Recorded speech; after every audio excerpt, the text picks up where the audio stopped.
Face of India, Bharat का चेहरा।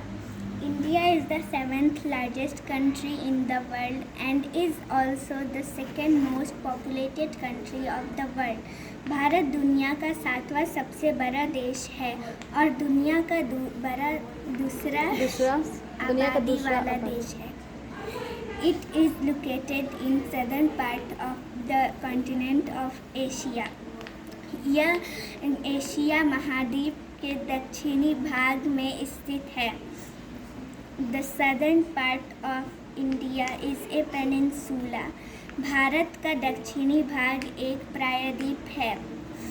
It is surrounded by the Arabian Sea in the west, the Bay of Bengal in the east, and the Indian Ocean in the world after which an ocean is named. यह पश्चिम में अरब सागर से घिरा है, पूरब में बंगाल की खाड़ी और दुनिया में हिंद महासागर, जिसके बाद एक हिंद महासागर का नाम. India is a vast country. Bharat एक विशाल देश है.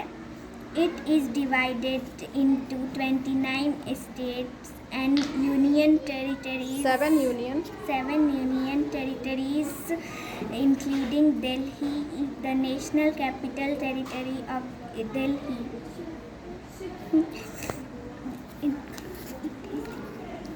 यह 29 राज्य और 7 केंद्र शासित प्रदेश में विभाजित है, जिसमें दिल्ली शामिल है.